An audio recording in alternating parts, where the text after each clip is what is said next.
Hello friends, Gujarati રસોડુંમાં તમારું સ્વાગત છે અને હું છું પલક.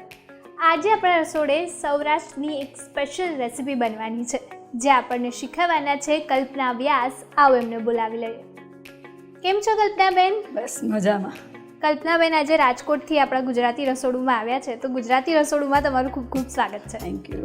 તો આજે તમે અમારા દર્શકો માટે એક સૌરાષ્ટ્રની સ્પેશિયલ રેસીપી લઈને આવ્યા છો, એ કઈ છે? આજે હું અમારા સૌરાષ્ટ્રની સ્પેશિયલ રેસીપી કઢીનું શાક બનાવવાની છું, જે અમારા રાજકોટમાં ખૂબ જ ફેમસ છે. તો કઢીનું શાક બનવાનું છે, એના માટે કયા કયા ઇન્ગ્રેડિયન્ટ્સ જોઈશે? એમાં આપણે જોશે મેઇન તો જાણે છાશ, પછી ચણાનો લોટ, લસણની ચટણી, આદુની પેસ્ટ, મરચાંની પેસ્ટ, લીમડો, કોથમરી અને ટમેટાં અને તેલ અને પાણી અને રૂટીન મસાલા છે અને આ ખડા મસાલા છે. એમાં તમાલપત્ર અને મરચાં. ઓકે, તો શરૂઆત કરીએ બનાવવાની? હા, હવે આપણે કઢી બનાવવાની એટલે કઢીનું શાક બનાવવાનું સ્ટાર્ટ કરીશું.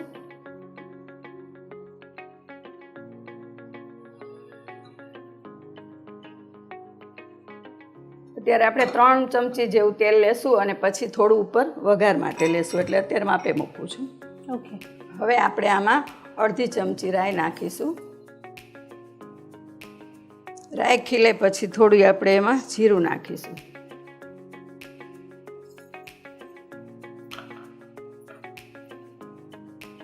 એક સૂકું મરચું છે અને એક તમાલપત્ર. ઓકે. જીરું ખીલી જાય પછી આપણે એમાં થોડી હિંગ નાખીશું.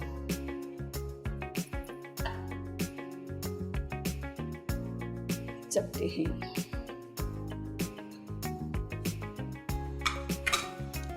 અને મેઇન આપણે લસણની ચટણી, કે જે આખા શાકનો સ્વાદ જ એનેથી આવશે આપણો.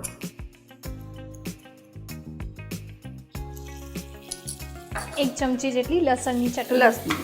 લસણની ચટણી 1 ચમચી જેટલી આપણે નાખી. જો સુગંધ એકદમ આવતી હશે તમને. આપણે 1 વાટકા ઉપર નાખશું છાશ.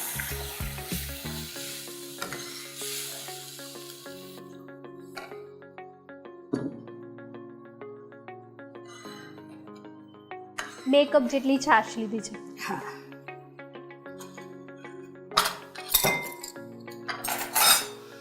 હવે આપણે એમાં છે ને રૂટીન મસાલા નાખીશું. સ્વાદ પ્રમાણે મીઠું,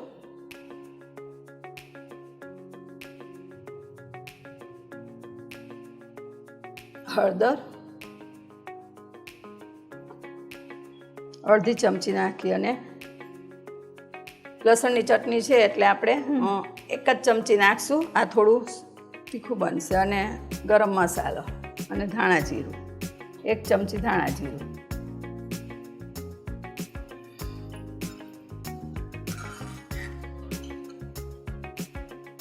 આમાં છાશ લેતી વખતે ખાસ ધ્યાન રાખવાનું કેવા પ્રકારની છાશ લેવાની છે? આમાં છે ને આપણે ખાટી છાશ વાપરવાની છે, જેથી કરીને શાકનો સ્વાદ વધી જશે. ઓલી મોરી છાશ આમાં નહીં ચાલે. અને થોડું પાણી નાખીશું કે હજુ ઘટ થશે થોડું.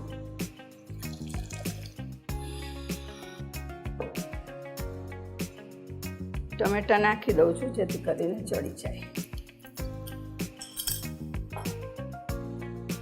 અને આદુની પેસ્ટ આપણે આમાં નાખશું, એ ખૂબ જ સ્વાદ સારો પૂરશે એમાં. આનાથી આનો શાકનો ટેસ્ટ અનેક ગણો વધી જાય છે. મરચાંની પેસ્ટ છે લીલા.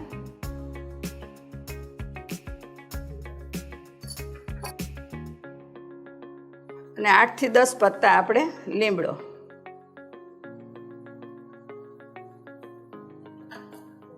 આપણે 1 નંગ ટામેટું લીધું છે, 1 ચમચી જેટલી આદુ અને લસણની પેસ્ટ. આદુ ને મરચાંની પેસ્ટ.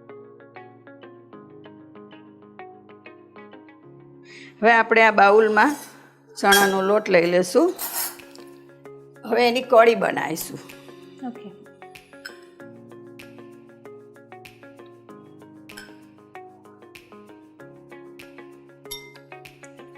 આપણે 1 નાની વાટકી જેટલો ચણાનો લોટ લીધો છે. હવે રૂટીન મસાલા આમાં પણ આપણે નાખીશું.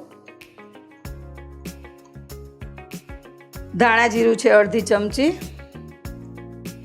ચપટી ગરમ મસાલો, અડધી ચમચી જેટલું કાશ્મીરી લાલ મરચું, હળદર છે,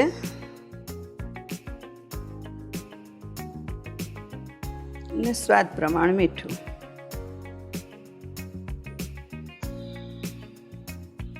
હવે આમાં છે ને પાણી થોડું જોઈને નાખવાનું. શું કે ચણાનો લોટ છે ને એટલે તરત જ ઢીલું થઈ જાય સાવ, એટલે સાવ ઢીલું પણ ન થવું જોઈએ.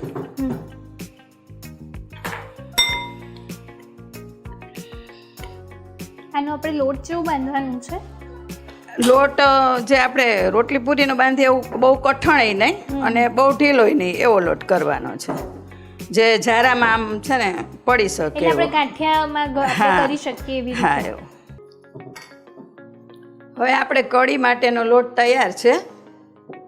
હવે આપણે એની કઢી ઝારાથી પાડીશું. ઝારા ઉપર મેં થોડું તેલ લગાવી લીધું છે અને છાશ આપણી વઘારેલી છે એ પણ ઉકળવા માંડી છે. છૂટી છૂટી આમ પાડીશું એટલે જેથી કરીને ચોટી ન જાય. એટલે આપણે જે સેવો પાડતા હોય એ પ્રકારનો આપણે લોટ રાખવાનો છે, થોડો ઢીલો.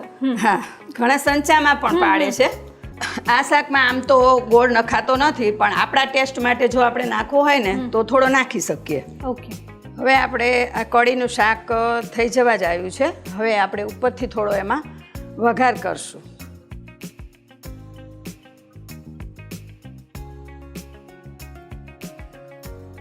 બસ આપણે એક નાની ચમચી જેટલું એમાં તેલ નાખ્યું છે અને તેલ થોડું અમથું ગરમ થાય એટલે આપણે આ મરચું નાખી દઈશું.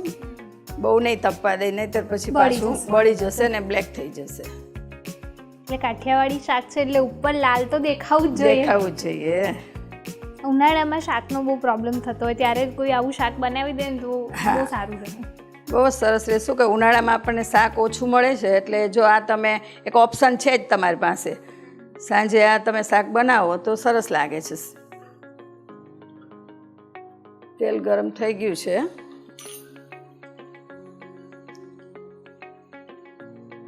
હવે આપણે આ શાક ઉપર વઘાર આપી દઈશું. એકદમ સુગંધ આવે છે અને લુક વાઇઝ પણ સારું લાગે છે. આપણું શાક કાઠિયાવાડી શાક કઢીનું તૈયાર છે. હવે આપણે એને સર્વ કરી દઈશું.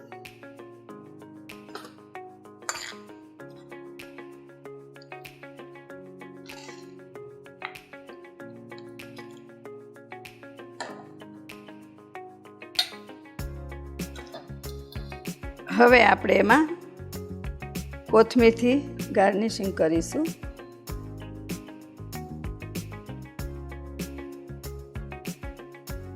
તો તૈયાર છે આપણું દેશી કઢીનું શાક.